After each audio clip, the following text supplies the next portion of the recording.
Yan ang ilagay nyo sa inyong mga samahan. Full gospel, ito lang, inalis nyo lahat sa Biblia. O, tinuturo nyo ba sa mga miyembro nyo yan? O, ngayon, huwag nyo naman sabihin hindi kasama sa aral ng Ebanghelyo yan.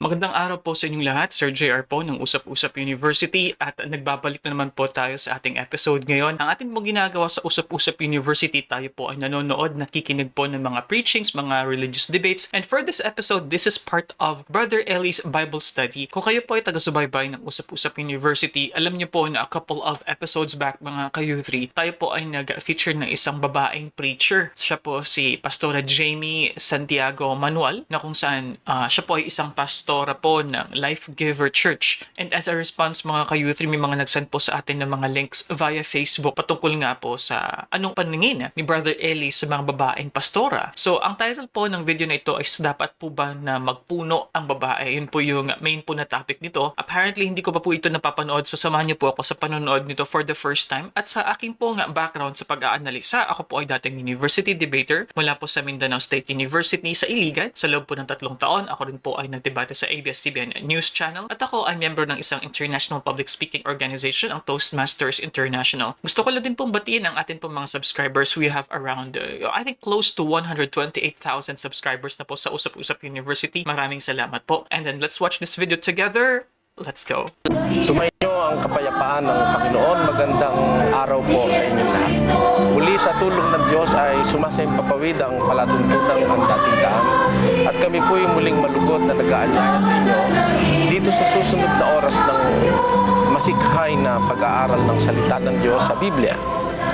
At gaya po ng inyong laging inaasahan mga kababayan, ang ating pong tema ng pag-aaral ay saliksiki ng katotohanan sa gitna ng napakaraming kabulaan ng nagsasalimbayan sa ating panahon.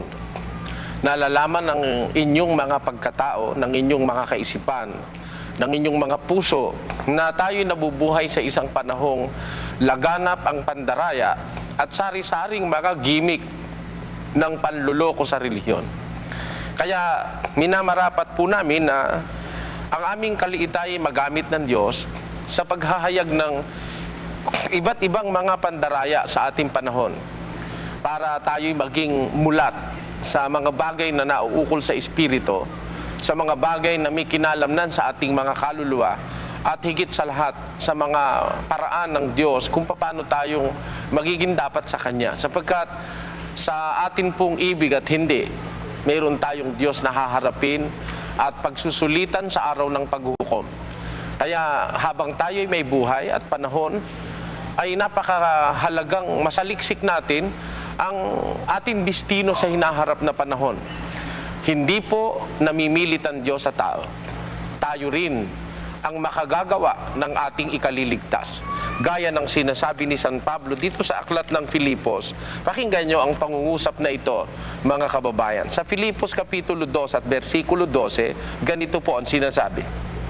Kaya nga, mga minamahal ko, kung paano ang inyong laging pagsunod na hindi lamang sa harapan ko, kundi bagkus pa ngayong ako'y wala, ay lubusin ninyo ang gawain ng inyong sariling pagkaligtas na may takot at panginginig.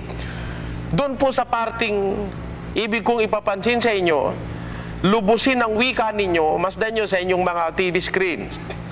Lubusin ninyo ang gawain ng inyong sariling pagkaligtas na may takot at panginginig. Dito, kung napansin ninyo, tayo rin, ang tao rin ang makagagawa para siya ay maligtas. Hindi po sulamenting gawa ng Diyos ang kaligtasan ng tao. Hindi kagaya ng ipinangangaral ng karamihang grupo ng charismatic sa ating panahon. Na yun daw kaligtasan, gawa raw ng Diyos yun, wala na raw tayong gagawin. Yun po'y pagbubulaan. Hindi tayo tutol na ang kaligtasan ay gawa ng Diyos. Pero meron po tayong partisipasyon. Kung nakita nyo ang sinasabi ng talata, lubusin ang wika ninyo ang gawain ng inyong sariling pagkaligtas na may takot at panginginig. Kaya mayroong papel ang Diyos, may papel ang ililigtas. Hindi pwedeng iligtas ng Diyos yung taong ayaw gumawa ng kanyang ikaliligtas. Gumagawa ang Diyos para sa ikaliligtas ng tao, at ang ililigtas niya yung gumagawa rin para sa ikaliligtas niya. Magsasalubong po yung gawa ng tao at yung gawa ng Diyos para maganap yung tinatawag na kaligtasan. Ang binasa po natin Filipos 2:12, tutuloy natin sa 13. Sapagkat Diyos ang gumagawa sa inyo maging sa pagnanasa at sa paggawa ayon sa kanyang mabuting kalooban. Gawin ninyo ang lahat ng mga bagay na walang mga bulong-bulong o bulong-bulong at pagtatalo. Nakita nyo? Mayroong magkaugnay na paggawa ang Diyos na sinasabi sa talata, mga kababayan. Ang sabi ng apostol na si San Pablo, Diyos ang wika ang gumagawa sa inyo, maging sa pagnanasa at sa paggawa, ayon sa kanyang mabuting kalooban. Kaya naman gawin ang wika ninyo, ang lahat ng mga bagay na walang mga bulong-bulong at mga pagtatalo. Kaya may gagawin ng Diyos, may gagawin ng tao, para tayo'y maligtas, mga kababayan. Ito pong isa sa dapat nating magawa, yung saliksikin natin at unawain ang kalooban ng Diyos. Hindi kailanman tayo ililigtas ng Diyos kung ayaw nating umunawa ng kanyang kalooban.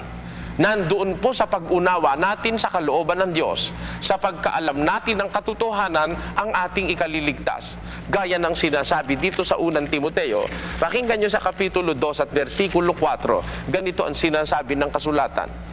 Na siyang may ibig, ang Diyos ang may ibig, na siyang may ibig, na ang lahat ng mga tao'y mga ligtas at mga kaalam ng katotohanan. Yan po ang sinasabi ng Biblia. Ang Diyos ang may ibig, na ang lahat ng mga tao'y mga ligtas, pero sa isang kondisyon, kailangan makaalam tayo ng katotohanan. Hindi po pwedeng maligtas yung taong naging pabaya sa pagsusuri sa katotohanan. At yan po ang layunin ng aming pagtatanghal sa palatuntunang ito, na imulat ang tao sa paghahanap ng katotohanan.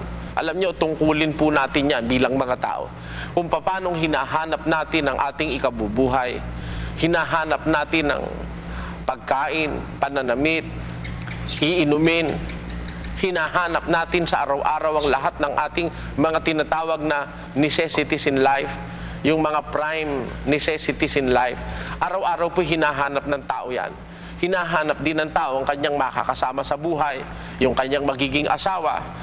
Ano pa dito sa mundo, lahat ng bagay na kailangan ng ating pagkatao ay ating pong pinagmamalasakitang hanapin araw-araw ng ating buhay. Okay, before we continue mga ka-youth at sa mga bagong viewers po, pasensya na po huwag po kayong maiinis o magagalit dahil kinakailangan ko pong i-pause. Ito po ay isang reaction video po, hindi po ito yung full lamang po na preaching. So gusto ko lang po i-reiterate so far yung mga napansin po natin sa preaching po ni Brother Eli ngayon. At the start, meron pong choir na nag-perform kanina. I really like it. It's very simple. No, this show, I'm guessing this is early 90s siguro po. Napakasimple lang po ng presentasyon. Ano po? So si Brother Eli, nakaupo, merong hawak na Biblia, merong background na isang plain color. Walang mga design, walang mga decoration. And it's very simple and it's very easy to understand so far. Of course, yung preaching po ni Brother Eli. Lalo na yung sinabi niya, so meron siyang sitas na binigay kanina, pero kanya pong sinisimplify at na-conclude niya. At ang sabi niya, na may gagawin ang Diyos as to our salvation, diba? At meron din tayong gagawin. Hindi lang siya katulad daw po ng mga charismatic na ang Diyos na po ang bahala sa lahat. Hindi daw po ganun, sabi niya. Sinabi niya rin po na kinakailangan natin, there is a deep need para saliksikin at unawain ang God's will, no? And interestingly, I feel na this is synonymous with the word truth kasi sinasabi rin niya kanina na kinakailangan nating malaman ang katotohanan. So, ang impression po nun sa akin mga ka-youth, ang katotohanan at ang will of God are synonymous based on what I'm hearing so far. At nagustuhan ko rin po ang pag-mention po ni Brother Eli kanina. Sabi niya, ang sa aming kaliitan, ayan, it shows a lot of humility. Maybe because he was thinking it is still a fairly small show. So, ganun po siguro, or maybe him being a humble servant. So, yun po siguro ang sinasabi niya na pag-refer sa kanyang sarili o sa programa nito, sa aming kaliitan. Pero ang isang nakakaligtaan pong hanapin ng Diyos ng mga tao ito. Dito sa isang talata ng Gawa, ng mga apostol, ganito ang sinasabi ng banal na kasulatan sa 17 at 24, 26 patuloy sa 27. Ganito po ang sinasabi. At ginawa niya sa isa ang bawat bansa ng mga tao upang magsipanahan sa balat ng buong lupa, na itinakda ang kanilang talagang ayos ng mga kapanahunan at ang mga hangganan ng kanilang tahanan, upang kanilang hanapin ang Diyos. Baka sakaling maapuhap nila siya at siya'y masumpungan, bagaman hindi siya malayo sa bawat isa sa atin. Sapagkat sa Kanya tayo nangabubuhay at nagsisikilos, at mayroon tayong pagkatao na gaya naman ang sinabi ng ilan sa inyong sariling mga manunula. Dito po, ipinakikita ang intensyon ng pagkakalikha ng Diyos sa tao. Ginawa ang wika niya sa isang bawat bansa ng mga tao upang magsipanahan sa balat ng buong lupa, na itinalaga ang kanilang talagang ayos ng mga tahanan at mga hangganan ng kanilang tahanan upang kanilang hanapin ang Diyos. Baka sakaling maapuhap nila siya, bagaman hindi siya malayo sa bawat isa sa atin. Kaya, yun pong pinakamahalagang bagay na hanapin ng tao, yung Diyos na pinagkakautangan niya ng lahat ng bagay sa kanyang buhay. Kung mayroon tayong iniukol na panahon para maghanap ng asawa, iniukol na panahon para maghanap ng mabuting hanap buhay, kung minsan ginugol natin ang ating maraming panahon sa paghahanap ng ikabubuhay, pagpupundar ng tahanan, siguro lalong napakahalagang makita natin ang Diyos, lalo na sa ating panahon, na tayo nga po'y gaya ng sinabi ko kanina, nabubuhay tayo sa gitna ng napakaraming kasinungalingan, mga gimmick lalo na sa relihiyon, kung papaanong ang mga pastor ng mga pananampalataya ngayon nagliligaw ng mga tao upang magpakasagan at magpayaman sa pananampalataya. Kaya patuloy po nating tatalakayin ang kalagayan ng mga mangangaral sa pamamagitan ng banal na kasulatan. Ang atin pong tema, hindi pa po tayo natatapos at ito'y mag-aapat na buwan na po ngayon o maglilimang buwan na. Ang atin pong tinatalakay sa serye ng ating mga pag-aaral ay ang tungkol sa mangangaral. Hinahanap natin yung tapat at yung hindi tapat na mangangaral.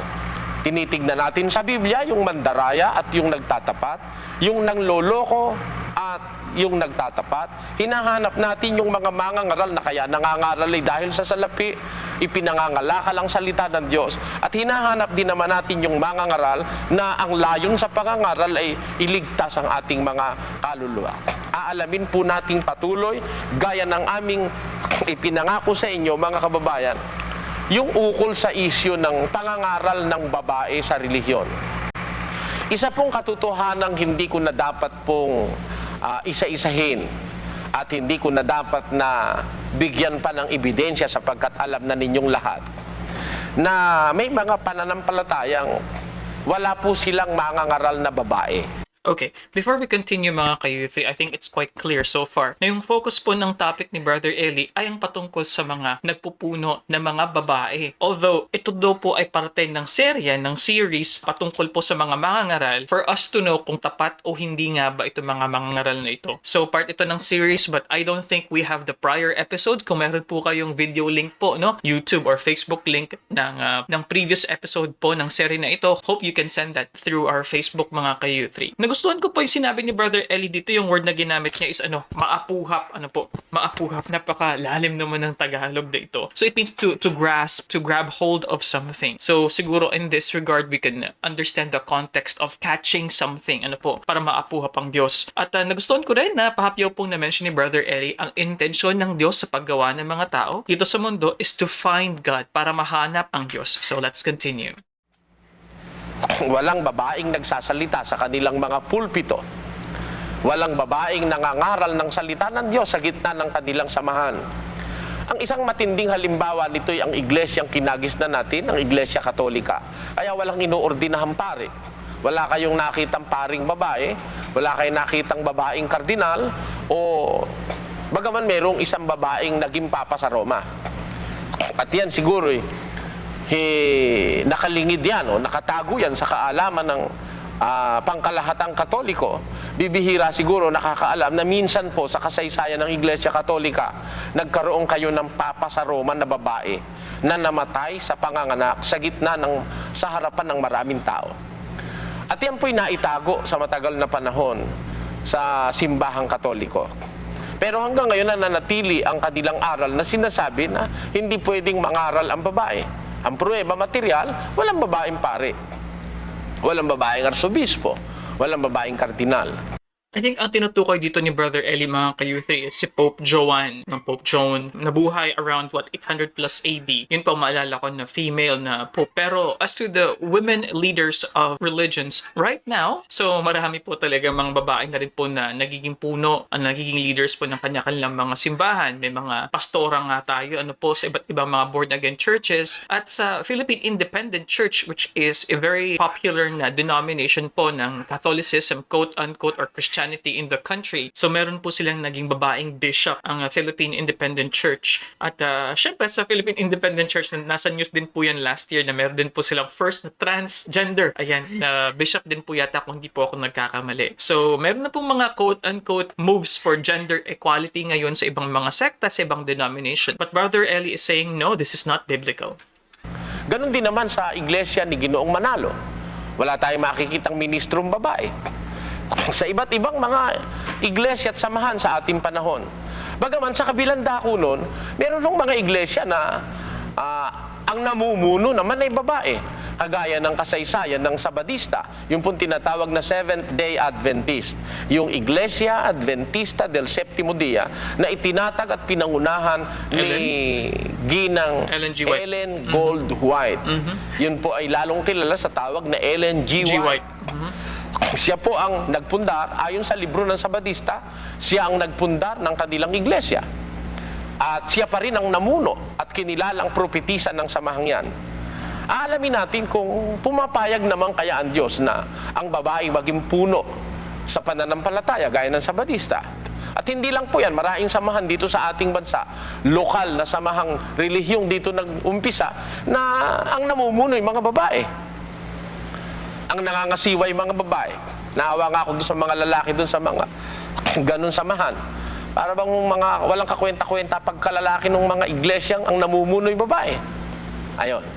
Ngayon, hahanapin natin ang mga sinasabi ng kasulatan kung saan ang gagaling ang argumento at ang pagtatalo ukol sa bagay na ito. Umpisahan po natin mga kababayan, at gaya ng inyong inaasahan, hindi po tayo nagtuturo ng haka-haka o kuro-kuro sa palatuntunan ito. Sa lahat po ng palatuntunan sa telebisyon at maging sa radyo, ang palatuntunan ito hindi naglilipat ang 5 minuto at bumabasa ng banal na kasulatan. Aalamin natin sa banal na kasulatan, meron nga kayang sinasabi ang Biblia na ang babae hindi dapat mamuno o hindi dapat mangaral. Ano ang pagkakaiba ng pamumuno sa pangangaral? Hindi na nga ba talaga dapat na ang babae magsalita sa iglesia gaya ng paniniwala ng ibang mga pananampalataya sa ating panahon? Isa-isahin po natin yan sa pagtuturo ng kasulatan. Una, kunin natin, ano ba yung mga bawal sa babae? Para tayo wag maligaw, pag babae, pag-uusap babae, meron bang mga bawal sa isang babae, mga kababayan? Una ay ating basahin ang sinasabi ni San Pablo dito sa unang Timoteo, Kapitulo 2. Versikulo 9 o 11, ganito po ang ating mababasa. Ang babae mag-aral na tumahimik na may buong pagkapasakop.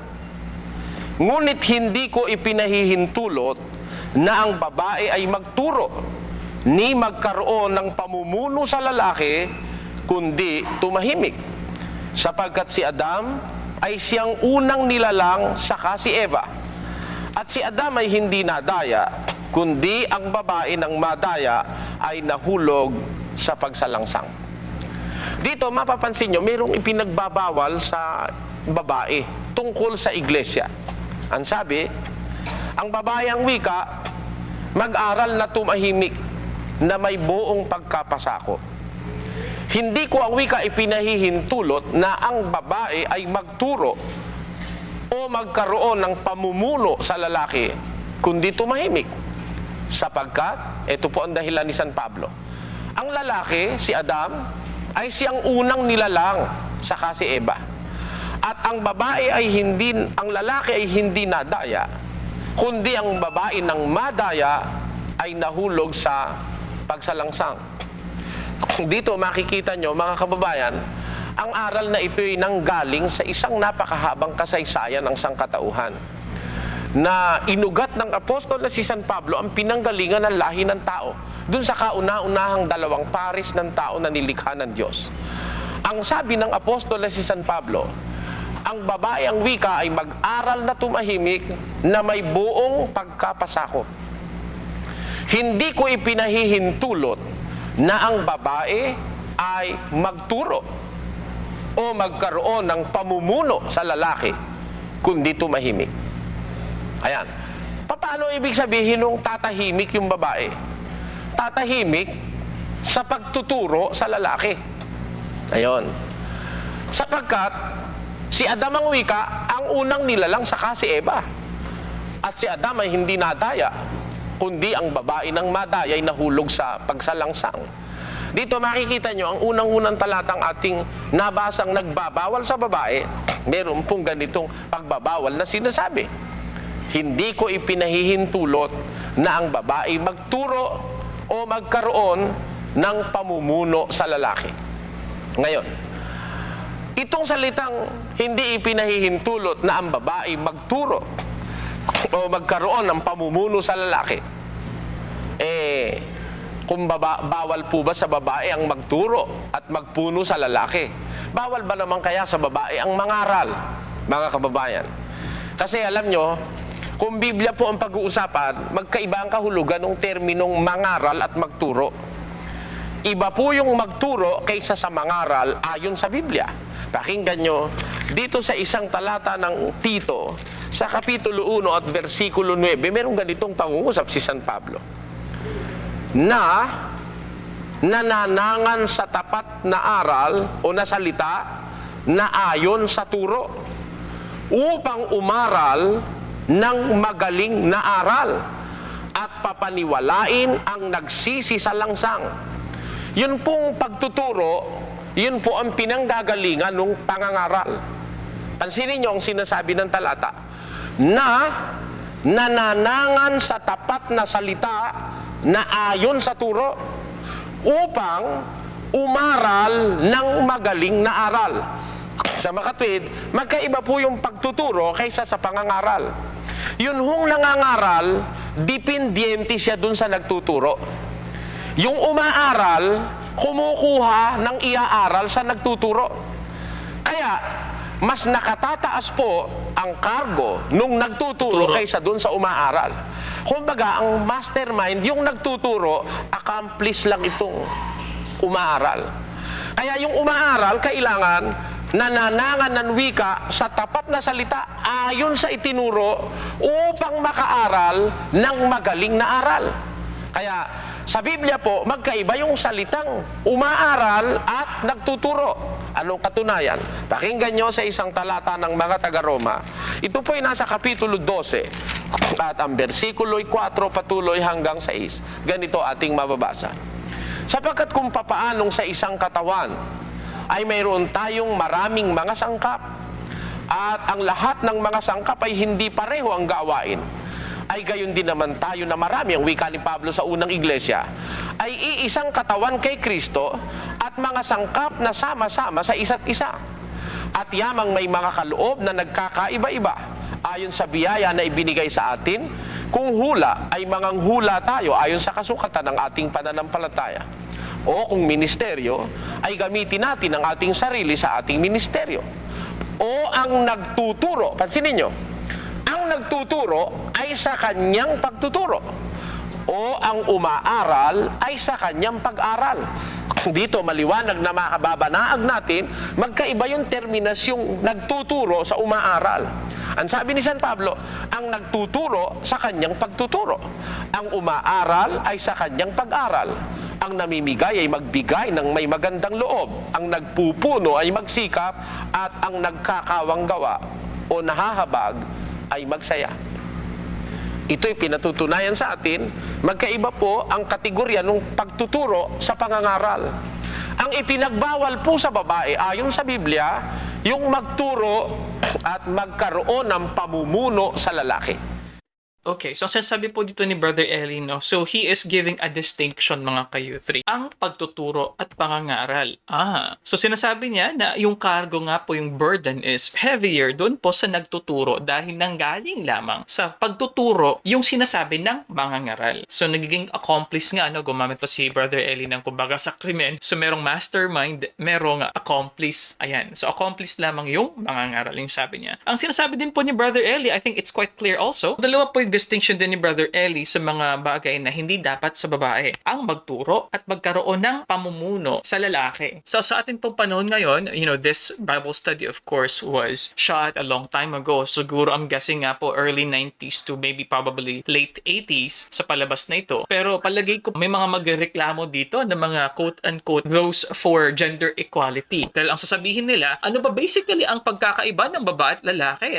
Liban sa biological na difference sa paraan ng pagsasalita, may mahusay na mga babae na magsalita publicly, meron ding hindi mahusay. Sa lalaki, ganun din, may mahusay, meron ding hindi mahusay magsalita. Meron ding mahusay na leader na babae, meron ding hindi mahusay na leader na lalaki. So in using analogy, dahil pareho virtually ang kakayahan ng both genders, unlike physical, dahil sa physical po, alam natin na mas malakas no physically ang mga lalaki, hindi ko po nakikita ang kaibahan ng lalaki at babae sa paraan ng pagsasalita, sa paraan ng pagtuturo, sa pagiging guro, for example, sa pagiging mangangaral. So, ang akin pong conclusion dito mga ka-youthi, it's really just an instruction on your gender. Pag ikaw babae, wag mo tong gawin. Pag ikaw ay isinilang na lalaki, ito yung gawin mo, ito rin yung hindi mo gagawin. I don't see any other explanation aside from gender itself.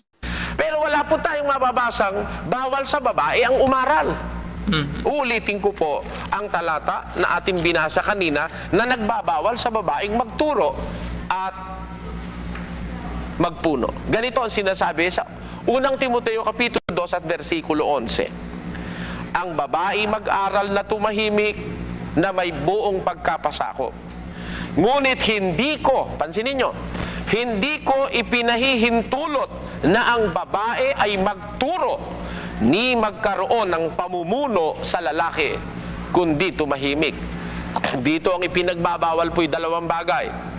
Hindi pinahintulot sa babae ang magturo o magkaroon ng pamumuno sa lalaki. Ang bawal po sa Biblia, magpuno ang babae at magturo. Pero, iba po yung pagtuturo sa pag-aral.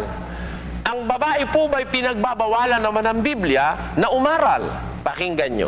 Dito sa isang talata ng unang Korinto, ganito po ang pagtatapat ng apostol na si San Pablo sa Kapitulo 11 at versikulo 4 hanggang 5, patuloy sa 14 hanggang 15. Ganito po ating mababasa. Ang bawat lalaking nananalangin o nanghuhula na may takip ang ulo, ay niwawala ng puri ang kanyang ulo. Meron ditong sinasabing doktrina Kristiyana si San Pablo. Sabi niya, yung lalaki, pagka siya'y nangangaral o siya'y nananalangin o nanghuhula, pagkatapos ay may takip ang kanyang ulo, niwawalan niya ng puri ang kanyang ulo. Bawal pala sa lalaki maglalambong, bawal po sa lalaki maglambong. Uulitin ko, ang bawat lalaking nananalangin o nanghuhula na may takip o veil o lambong ang ulo, ay niwawala ng puri ang kanyang ulo. Ayon. Kaya bawal ho sa lalaki yung maglagay ng velo o magtakip ng ulo. At yan ay pinatutunayan din sa ating Bibliang Ingles, mga kababayan.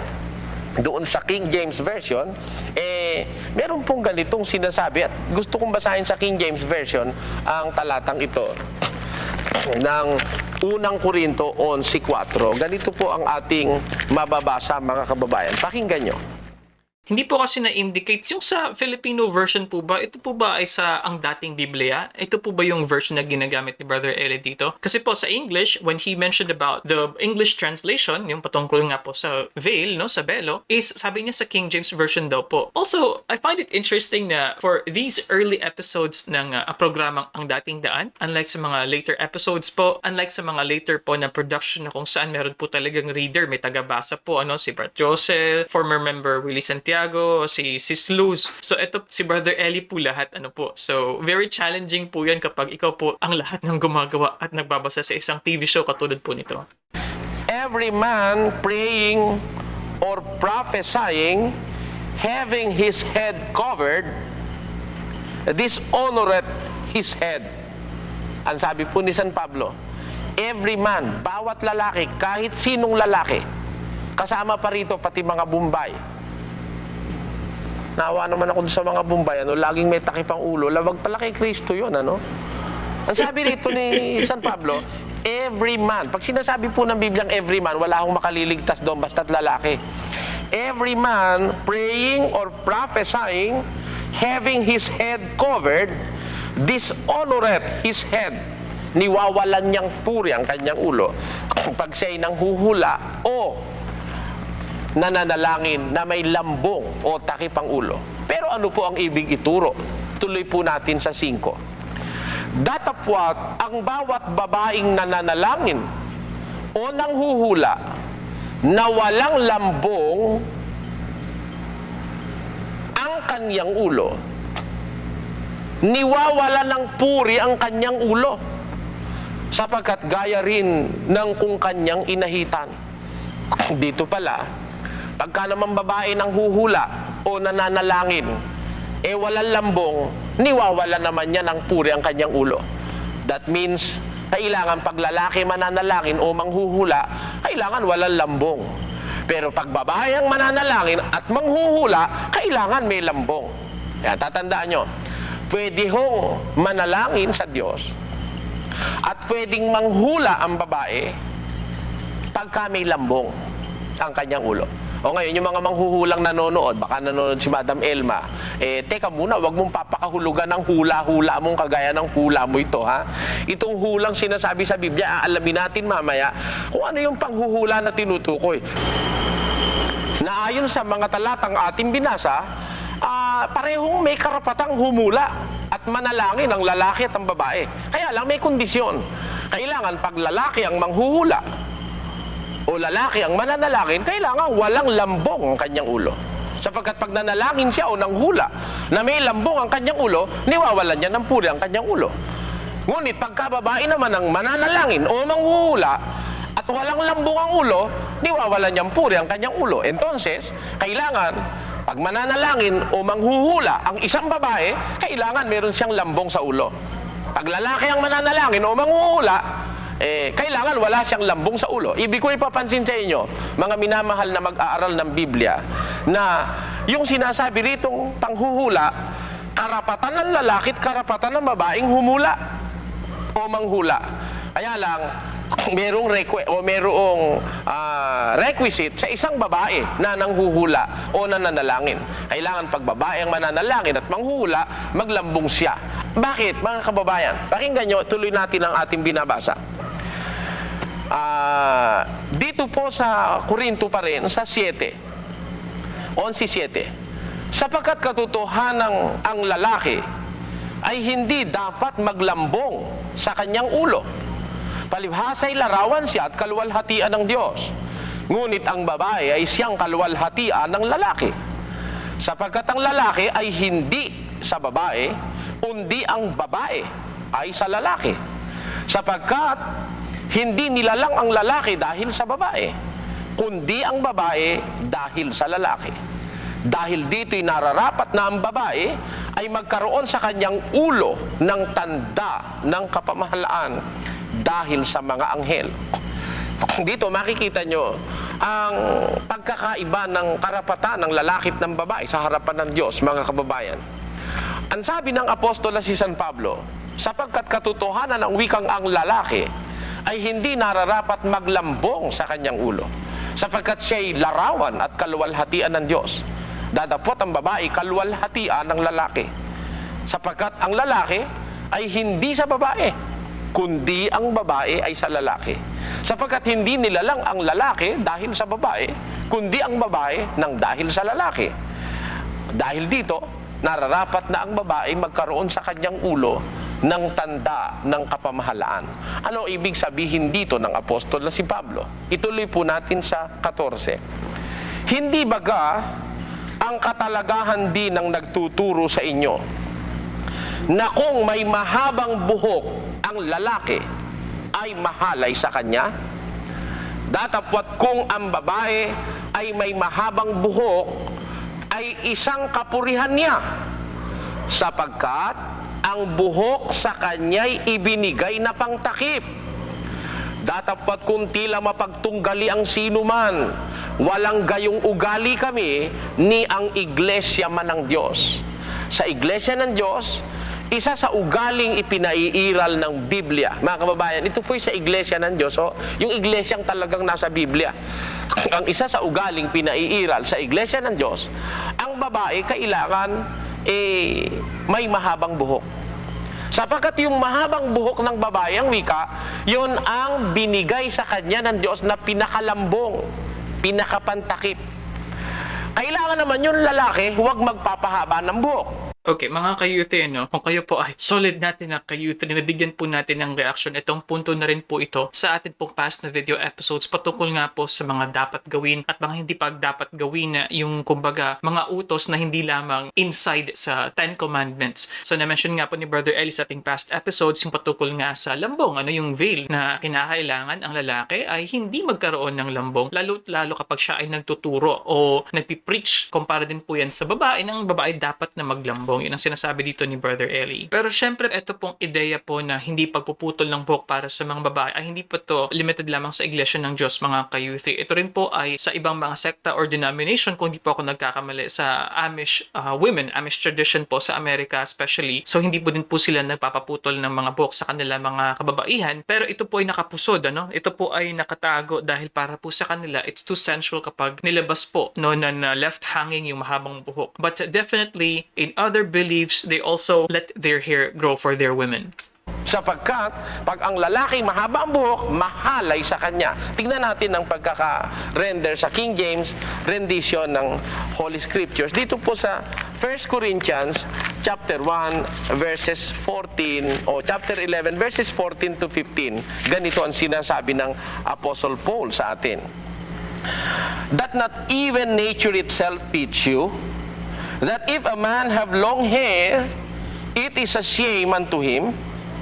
Ito ba miski naman ilagay lang natin sa pangkaraniwang pang-araw-araw na buhay ng tao, If a man have long hair, it is a shame unto him. Di ba yun ang itinuturo sa atin ng nature, ang sabi ni Apostol Pablo. Kaya nga wala akong nakitang presidente ng Pilipinas, tila si wag na natin lagyan ng pangalan, baka magalit pa sa atin yung mga nasa ating sosyedad na mahaba ang buhok.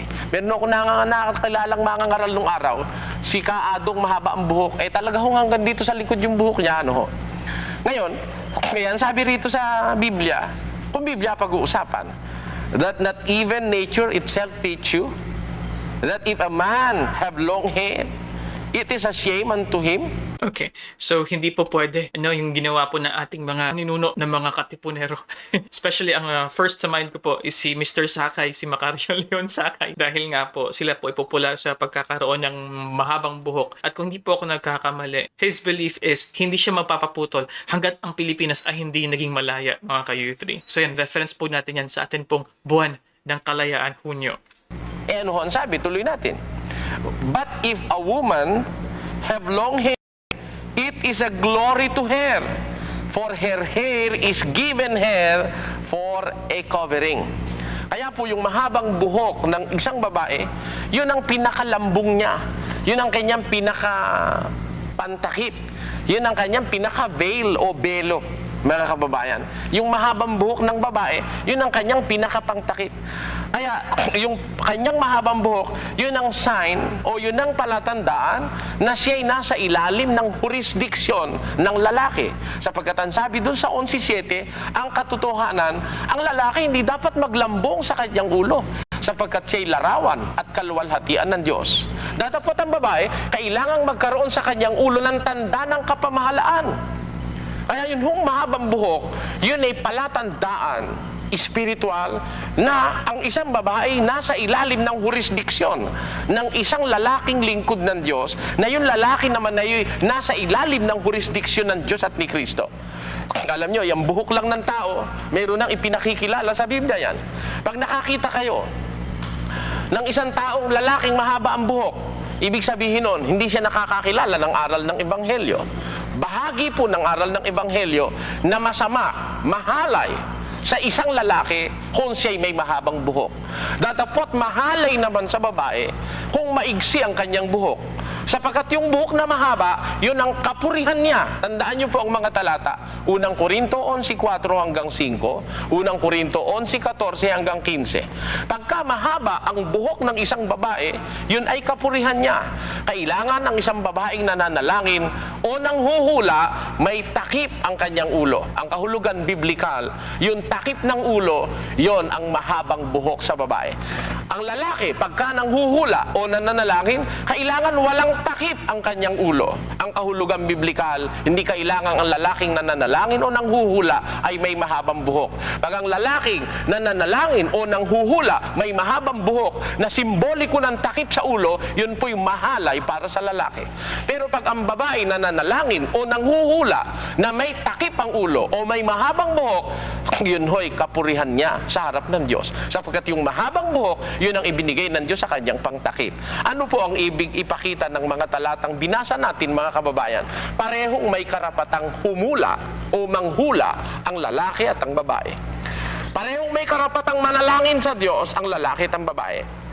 Only there are requisites under certain circumstances. Ano yung mga circumstances na hinihingi ng Biblia? Babae ka, kahit babae ka, pwede kang manghula. Lalaki, manghuhula ka, pwede. Pareho kayo ng babae, may karapatan kayong manghula pareho. Kaya lang yung lalaki, kailangan wala siyang takip sa ulo. Dadapat yung babae, pag manghuhula, kailangan may takip ang kanyang ulo. Kailangan meron siyang mahabang buhok, sapagkat yung mahabang buhok, yun ang ibinigay ng Diyos sa kanyang pangtakip. Okay, so na-mention po ni Brother Eli, mga ka-U3, and also, I also raised this question sa ating pong past na video reaction na ang panghuhula daw po ay hindi ordinaryo na panghuhula katulad na mga ginagawa sa Quiapo o nila Madam Auring. Ayan, so iba raw pong ibig sabihin nito. Ang atin pong nabasa po sa mga comment section na maalala ko po is similar to pangangaral po ba or preaching? So let us know. I think Brother Eli will expound this more. Kaya po ang mga kapatid namin sa samahang ito, pag babae, kailangan yung buhok niya wag niyang puputulin ng hanggang batok. Kung lalaki naman, kailangan pagupit siya.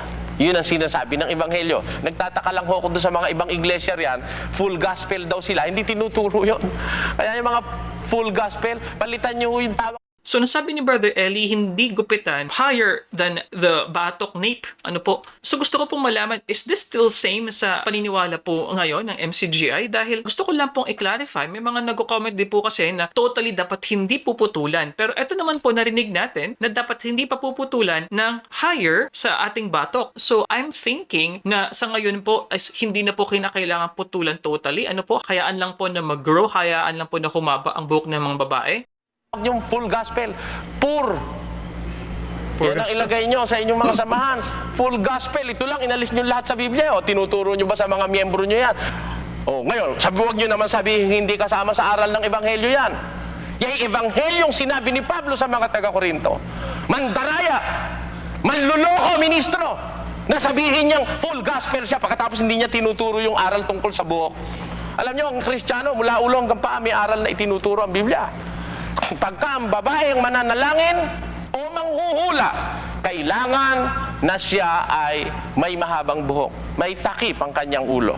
Yung mahabang buhok, simboliko yun ng takip ng ulo ng babae, ng belo. Yung mahabang buhok, simboliko yun ng tanda ng pamamahala ng Diyos sa isang babae. Ang babaeng hindi nagtataglay noon, ibig sabihin hindi siya pinamamahalaan ng Diyos, mga mahal na kababayan. Kaya para mapatunayan nating pinamamahalaan tayo ng Diyos, mga kababayan, mga kababaihan sa ating panahon, kailangan dala-dala natin yung tanda ng kapamahalaan na sinasabi sa 11:10 ng unang Korinto. Alin yun? Yun ang mahabang buhok. Kaya pwede kayong manghula, mga babae. Kaya lang, meron kayong lambong. Pwede kayong manghula at manalangin, kaya lang meron kayong takip sa ulo. At yun nga ang mahabang buhok. Ngayon, aalamin natin sa Biblia, mga kababayan, ano ba ang kahulugan ng panghuhula? Na ang lalaki pwedeng manghula, ang babae pwede ring manghula, kaya lang may kondisyon sa babae. Ang babae, pag manghuhula, kailangan may takip ang ulo, may mahabang buhok. Ang lalaki naman, kung manghuhula, kailangan walang takip ang buhok, ang ulo. Ano ba kahulugan ng panghuhula? Pakinggan nyo dito sa isang talata ng unang Korinto, Kapitulo 11. Ganito po ang ating mababasa sa 14, ganito po ang ating mababasa. Sa unang Korinto 14:3, ganito ang nakasulat. Datapwat, ang nanghuhula ay nagsasalita sa mga tao sa ikatitibay, sa ikapangangaral, at sa ikaaaliw. Ano po ang kahulugan ng panghuhula sa Biblia? Hindi po yan yung panghuhula ni Madam Elma at saka ni Madam Uring. Iba po yung panghuhula nila. Yun yung panghuhula nila, bawal sa Biblia yon. Pero yung panghuhulang sinasabi ng Biblia, uulitin ko po ang talata, unang Korinto 14:3. Tingnan ninyo sa inyong mga TV screen, sundan ninyo sa inyong mga Biblia sa bahay. Datapwat, ang nanghuhula ay nagsasalita sa mga tao. Nakita nyo? Kung ang babae may karapatang manghula, may karapatang magsalita ang babae, mga kababayan. Bakit? Ang definition kasi ni San Pablo dun sa panghuhula, ang nanghuhula ay nagsasalita sa mga tao sa ikatitibay at sa ikapangangaral at sa ikaaaliw. Yon. Ang kahulugan po ng panghuhula sa Biblia, nagsasalita sa ikatitibay, sa ikapangangaral, at sa ikaaaliw. Kaya ang babae, pwede pong manghula. Ang kahulugan ng panghuhula, pagsasalita. Kaya ang babae, pwedeng magsalita. Anong sasabihin? Sa ikatitibay, sa ikapangangaral, at sa ikaaaliw. Ang babae, pwedeng umaral. Ang babae, pwedeng umaliw. Ang babae, pwedeng magsalita. Mga kababayan, sapagkat ang kahulugan ng panghuhula, inuulit ko, ang kahulugan ng panghuhula ay nagsasalita sa ikatitibay, sa ikapangangaral, at sa ikaaaliw. Napakamandaraya ng pastor na magsasabing ang babae wala ng karapatang magsalita. Samantalang nababasa sa Biblia, mga kababayan, ang babae pwedeng manghula. Kaya lang, kung manghuhula siya, kailangan may lambong ang kanyang ulo. Bawal sa babaeng manghula kung walang lambong ang ulo. Gaya rin naman sa lalaki, pag nanghula siya na may lambong naman ang ulo niya, niwawalan niya ng puri ang kanyang ulo. Ang kahulugan, kailangan ang lalaking nanghuhula, walang lambong ang ulo. Pero ang babae, nanghuhula, may lambong ang ulo. Ito yun ay minamarapat ng Diyos. Ngayon, kung ang kahulugan ng panghuhula ay pagsasalita sa ikapangangaral, sa ikatitibay at sa ikaaliw, lumalabas po sa interpretasyon ng Biblia, may karapatang magsalita ang babae. May karapatang umaral, may karapatang umaliw sa loob ng iglesia. Hindi lang ipinahihintulot sa babae ang magturo o magpuno sa lalaki. Yun po ang bawal sa babae, magpuno at magturo. Nakita natin ang pagkakaiba nung pagpupuno at pagtuturo dun sa pangangaral. Yung pagtuturo at pangangaral, magkaibang termino ng Biblia. Ang pangangaral nanggagaling dun sa pagtuturo. Kaya magtuturo ang lalaki, yung itinuro sa babae, pwedeng ipangaral ng babae yung naituro sa kanya nung nagpupunong lalaki. Bawal na yung babae ang magpuno at tapos siya pa magturo sa lalaki. Kagaya ng ginawa ni Ellen G. White ng mga Sabadista o ng Seventh-day Adventist. Kaya po yan Seventh-day Adventist, kahit saan nyo dalhin yan, mali ang iglesia na yan. Hindi ho tama yan. Miski sa abuloy yan, napakamali yan. Biro mo, kumulekta ng abuloy, 17, wala naman sa Biblia yung 17 abuloy yan na yun. O, yan pang ninegosyo na lang sa relihiyon yan. Pero sa Biblia ho, yung umpisa ng Seventh-day Adventist, umpisa pa lang mali na. Kumbaga sa naglalala ng banig, pagka mali yun sa umpisa, hanggang matapos yung mali, mali ang po yun, hanggang matapos. Ano po ibig kong sabihin, mga kababayan? Yung pagpupuno at pagtuturo ng babae, bawal po sa Biblia yon. Na sa kanya manggaling ang turo, siya ang mamuno, bawal yon. Pero yung babae, tinuruan, yung itinuro sa kanya, ipinangaral niya o iniaral niya, hindi po masama yon. Sapagkat yung babae may karapatang manghula, na ang kahulugan ng panghuhula ay pangangaral sa mga tao sa ikatitibay, sa ikapangangaral at sa ikaaaliw. Ayan po. Ngayon, meron hong sita sa Biblia na tila sa pagkaunawa ng iba, kumokontra rito. Wala raw karapatang magsalita ang babae. Nakita natin, ang babae may karapatang humula o manghula. Na ang kahulugan ng manghula, magsalita sa ikapangangaral, sa ikatitibay at sa ikaaliw. O meron silang nabasa, bawal daw magsalita ang babae. Puntahan natin para ating maunawaan. Ito'y nasa unang Korinto 14:34. Ganito ating mababasa. Ang mga babae ay magsitahimik sa mga iglesia, sapagkat sila'y walang kapahintulutang mangagsalita, kundi sila'y pasakop gaya naman ng sinasabi ng kautusan. Ayan ito ang pangunahing batayan ng Katoliko, ng Iglesia ni Manalo, na sabihing wala raw karapatang babaeng mangaral. Ito ang kanilang kinukuhan talata. Uunawain natin sa Biblia. Kasi kung ito'y gaya ng pagkaunawa nila, ang kahulugan nito, lalabas si San Pablo mismo, kinokontra niya yung kanyang sarili. Bakit siya may sabi, may karapatan namang manghula ang babae. Kailangan lang nakalambong. May karapatan ang babae manghula, kailangan lang nakalambong. Ang panghuhula ay pagsasalita tapos dito mababasa natin, ang babae kailangan wag magsasalita. Ganun ba kahulugan nito? Ituloy po natin. Uulitin ko, ituloy natin. Ang mga babae magsitahimik sa mga iglesia, sapagkat sila'y walang kapahintulutang mangagsalita,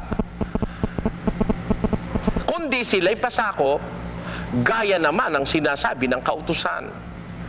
At kung ibig nilang maalaman ang anumang bagay, ay magtanong sila sa kanilang asawa sa bahay, sapagkat mahalay na ang isang babae ay magsalita sa iglesia.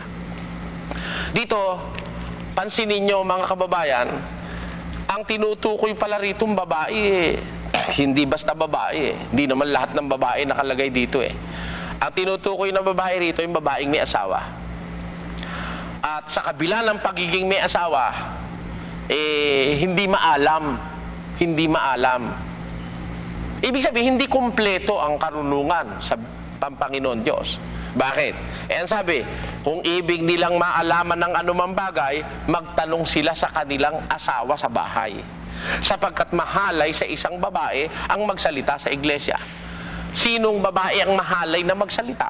Yung may asawa na kulang sa kaalaman. Baka kung magsasalita na may naturuan lubos, alaman sasabihin, ba't magiging mahalay? Ang mahalay magsalita, yung kulang sa kaalaman. Kaya nga kulang sa kaalaman, kung ibig ang wika nilang malaman ng anumang bagay, magtanong sila sa kanilang asawa sa bahay. Di ito yung mga babaeng, mga bago sa iglesia, mga wala pang malay sa banal na kasulatan, wala pang malay na mabuti sa aral ng Diyos, kaya sabi ni San Pablo, mahalay magsalita. Ang totoo po, kung atin pong kukunin ng talagang kasakdalang kahulugan ng talata, miski lalaki naman, mahalay ding magsalita kung wala naman sasabihin matino Hindi ba mga kababayan? Lalaki man. Yung mga nagpapakahulugan sa salita ng Biblia naloloko tuloy yung mga tao Babae ka, mahalay magsalita. Lalaki man, mahalay din magsalita Pagka yung pagsasalitain mong lalaki, bobo sa Biblia, kung ano ay pagtuturo nun ililigaw lang yung mga tao Mahalay din magsalita yung lalaki. Yan ang dapat yung maintindihan. Kahit na machong-macho pa. Pagkatapos kay laki-laki ng katawat, kay laki ng boses, bobo naman sa Biblia. Pagsasalitain mo ba sa iglesia yon? Kung ano ay pagtuturo nun? Baka ang ipagtuturo nun ay puro kawalang yan. Mahalay, napapagsalitain mo yon. At lalaki man, ang magsasalita, pagka naman sa pagsasalita may lambong sa kanyang ulo, mahaba ang buhok, mahalay din sa lalaki ang manghula at manalangin na may mahabang buhok. Nakita nyo? Kaya hindi dapat na interpretasyon pag babae magsasalita, mahalay. Sa Biblia kung kukunin mo ang iba pang mga surrounding context, lalaki man mahalay ding magsalita kung may lambong at wala sa kondisyon. Hindi ba? Ulitin ko. Dito po sa 11, babalikan lang natin ng kapiraso, nandito ang bawat lalaking nananalangin o nanghuhula na may takip ang ulo ay niwawalan ng puri ang kanyang ulo. Hindi ba? Mahalay din na ang lalaki manghula o magsalita pagka may takip ang ulo o may mahabang buhok. Kaya yung lalaking mahabang buhok, hindi namin pinagsasalita sa aming kongregasyon. Yung lalaking kulang sa kaalaman, hindi rin namin pinagsasalita sa aming kongregasyon. Sapagkat ang sinasabi sa Biblia, yung babae, mahalay na magsalita. Sinong babae yung mahalay magsalita? Lahat ng babae? Hindi ho. Hindi ho. Ang mahalay na tinutukoy magsalita, 14, 34, 35 ng unang Korinto, yung babaeng wala pang ganap na kaalaman sa Biblia at sa katotohanan. Kaya ang sabi ni Pablo, mahalay na magsalita yan. Kung meron siyang gustong malaman, magtanong siya sa kanyang asawa sa bahay. Yun ang mga klase ng babae na hindi pa pinahihintulutang magsalita sa iglesia. Sino yon? Yung babaeng may asawa, kulang sa kaalaman. Yon ang bawal magsalita. Pero yung babae na turuan ng aral, pagkatapos maturuan ng aral, may lambong. Pwede na hong manghula yan. Ang kahulugan ng panghuhulay, pagsasalita, sa ikapangangaral, sa ikatitibay, at sa ikaaaliw. Kaya sino nga yung pastor ang magsasabing, bawal na ang babae, papagsalitain mo? Hindi masama yung babae papagsalitain. Ang masama siyang mag-isa'y magsalita. Ang sabi ni Pablo sa 14:34, ang babae magsitahimik sapagkat sila walang kapahintulutang mangagsalita. Sinong babae ito? Yung mga may asawa na mga kulang sa kaalaman, wala silang kapahintulutang mangagsalita. Pero yung babae, tinuruan mo, pagkatapos mong turuan, natuto. Pagkatapos mayroon ng tanda ng kapamahalaan sa kanyang ulo. Meron na siyang lambong. Pwede na siyang manghula. Ang kahulugan nun, pwede na siyang magsalita. Umaral sa ikatitibay at sa ikaaaliw. Yan po ang dapat nating mapansin. Ang katunayan, dito po sa isang talata makikita natin ang ganitong sinasabi ng banal na kasulatan sa Kolosas, Kapitulo 3 at versikulo 10. At kayo magbihis ng bagong pagkatao, na nagbabago sa kaalaman ayon sa larawan niya ang lumalang sa kanya. Ayun, kailangan yung kaalaman yun ang ibihis natin ng mga Kristiyano. Pagka naibihis mo na yung kaalaman, maalam ka na, Hindi na kailangan magtanong ka pa sa asawa mo sa bahay. Kundi maalam ka na, marami nang naituro sa'yo. Ano ang sabi? Dooy hindi maaaring magkaroon ng Grego at ng Hudyo, ng pagtutuli at ng di pagtutuli, ng barbaro, ng sita, ng alipin, ng laya, kundi si Kristo ang lahat sa lahat. Kaya pagka napuspos na ng kaalaman, kahit babae, kahit Grego, kahit sita, kahit alipin, kahit laya, nagkakapare-pareho na ng kaalaman sa harap ng Diyos. Ang katunayan sa Galacia, Kapitulo 3 ay ganito ang ating mababasa sa versikulo 29 o 27. Sapagkat ang lahat na sa inyo ay binautismuhan kay Kristo, ay ibinihi si Kristo. Walang magiging Hudyo o Griego man, walang magiging alipin o malaya man, walang magiging lalaki o babae man, sapagkat kayong lahat ay iisa kay Kristo Jesus. Kaya po pag nagkaisa-isa na ng kaalaman kay Kristo, wala nang babae, wala nang lalaki, wala nang Grego, wala nang Hudyo, wala nang alipin, wala nang laya. Kayong lahat, ang wika ni San Pablo. Kung pag-uusap ay pangkaalaman, iisa kayo kay Kristo. 3:10 ng Kolosas, ang sabi, magbihis kayo na ayon sa larawan niya ang lumalang sa inyo, magbago kayo sa kaalaman. Kaya ang isang Kristiyano po may katungkulang umalam ng lahat ng bagay na ukol sa Diyos. Kahit siya'y babae, pwede siyang magsalita kung siya ay natuto ng kaalaman. Sino po yung hindi pinahihintulutang magsalita? Yung kulang sa kaalaman. Na kung merong gustong malaman sa kanyang sarili, magtanong ang wika siya sa kanyang asawa sa bahay. Mahalay sa kanyang magsalita sa iglesia. Sino ang mahalay magsalita sa iglesia? Hindi yung babaeng kulang sa kaalaman. Pero pag siya napuspos ng kaalaman, pagkatapos nandun siya sa kondisyon ng Diyos na ang babaeng nanghuhula o nananalangin, kailangang may lambung ang ulo, hindi na humasamang magsalita yan. Ang katunayan, ito po, pakinggan nyo sa isang talata ng Lucas, ganito ang ating mababasa sa Kapitulo 11 at ang versikulo ay sa 19 at ang versikulo ay 40. At sumagot siya at nagsabi, sinasabi ko sa inyo na kung hindi magsiimik ang mga ito, ang mga batoy sisigaw. Ano po ang wika ng ating Panginoon Kristo? Nung sinasabi ng mga Pariseo na, Panginoon, patigilin mo kaya mga alagad mo. Salita ng salita, tinatamaan sila sa kanilang mga maling ginagawa. Merong mga Pariseo na nagsabi, Panginoon, sawayin mo nga yung mga alagad mo. Ang sagot ni Kristo, kung ang mga alagad kong ito magsisiimik. Pag ito'y nagsitahimik, kahit bato, sisigaw. Sa kapangyarihan ni Kristo at ng Diyos, pasisigawin kahit bato, pagka hindi magsasalita ang mga apostol. Ano ibig sabihin? Kung yung bato pwedeng pasigawin, yung babae pa hindi. O hindi ba? Kaya hindi masama ang babae magsalita. Papagsalitain natin.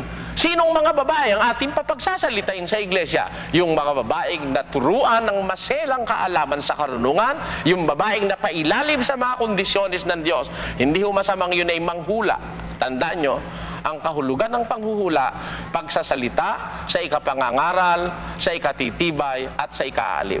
Ngayon, aalamin natin kung ang babae may karapatang manghula. Kailangan lang kumpleto siya sa kaalaman, pagkatapos nandun siya sa kondisyong may tanda ng kapamahalaan sa kanyang ulo. Meron siyang lambong.